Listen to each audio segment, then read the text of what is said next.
Today marks the first day of October, and for many beer enthusiasts around the world, that can only mean one thing: Oktoberfest. Oktoberfest originates from Germany, with the first festival dating way back to 1810.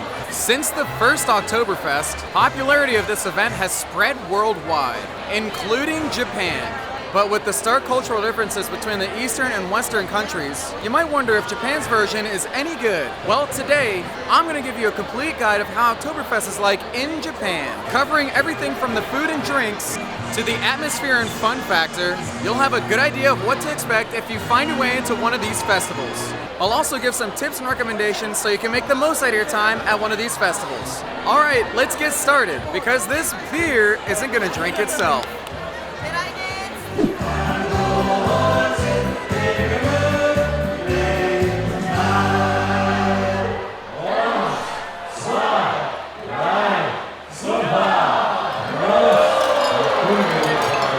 The first Oktoberfest dates back to 1810, which began as a celebration between the Prince of Bavaria and the Princess of Saxony. What ensued was a week of dancing, drinking, and just enjoying life. And because everyone had so much fun, it was no surprise that people looked at each other and said, "We should do this again sometime."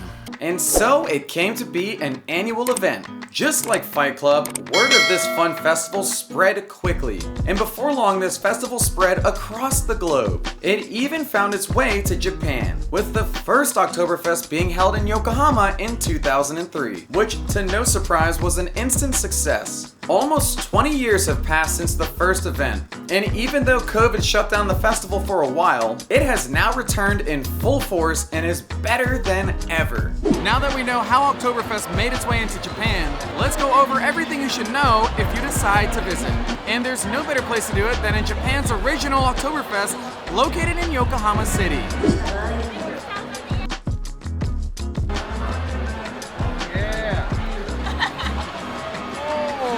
Okay.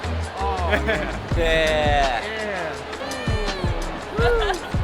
When you first get to the gate, you'll have to pay a small fee, 500 yen, in order to get in. But once you're in, the fun immediately begins, as you are surrounded by a ton of different beer and food to choose from. To start off, we bought several different types of food to try. We tried everything from sausages and pretzels all the way to garlic buttered clams. And the verdict is in. All the food was absolutely fantastic, and I highly encourage you to get some beer with that food. Speaking of beer, just like the food, there are dozens of different types of beer to choose from. You can get any type of beer you like, from the lighter ones like Hefeweizen and Pilsners, all the way to the strong and heavy ones like the Hearty Stout. Also, for authenticity, all these beers are imported, so what you drink here is the real deal. And don't worry, we bought quite a few different beers to taste test from. You know, we totally did it so we could give a comprehensive review for you all. And while you can do the same as what we did, just be careful, as this festival can get expensive quick. An average 500 milliliter beer can cost you 1,500 yen. And a 2-liter boot beer can run you almost 8,000 yen,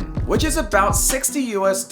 But enough about the money. Let's get back to more important matters, like taste testing the famous boot beer. Alright guys, so one of the beers I got was none other than the boot. Inside the boot, I've got Hefeweizen, so we're gonna do a little taste test right now, just so I can make sure it's good, so when you guys come here, you can buy it too. Yeah, not bad, not bad. You know what? I don't think I got enough of the flavor. I need to do it one more time before I give you the official okay. Oh, yeah. That's good stuff. Now, while the beer and food can give you a taste of Oktoberfest, what actually makes you feel like you're there is the festival music they play. Behind me is the center stage, and right now there's a band playing live music. Can you hear it? It really makes you feel like you're in Germany, with everyone clapping and cheering around me.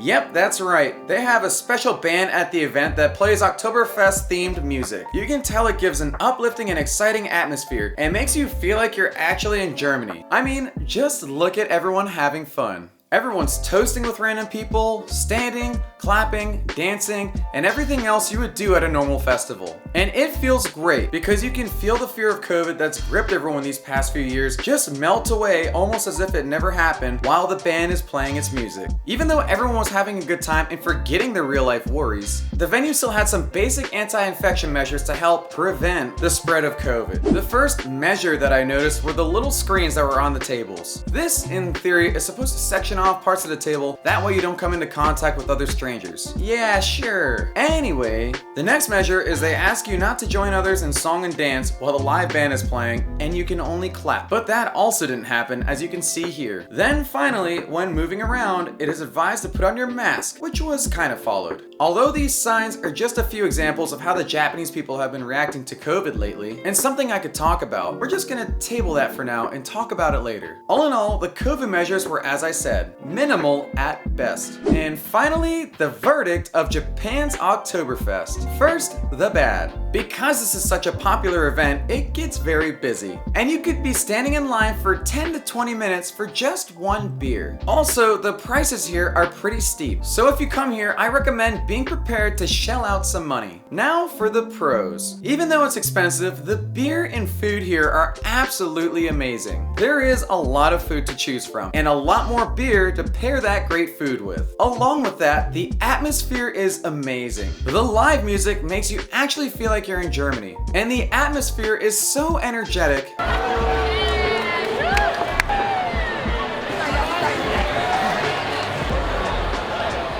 It's easy to see why it's so popular. So, what's the final verdict? If you haven't guessed it yet, I give this festival a 2 thumbs up and highly recommend you go try it.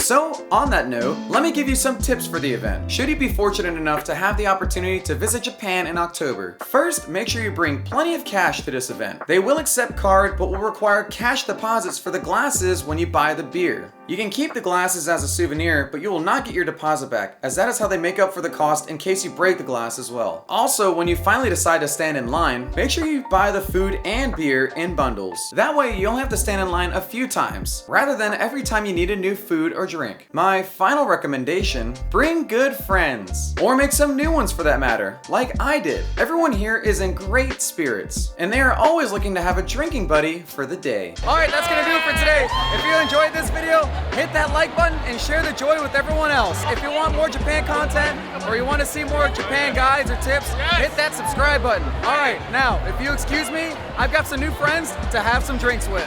Kanpai! Kanpai! Kanpai!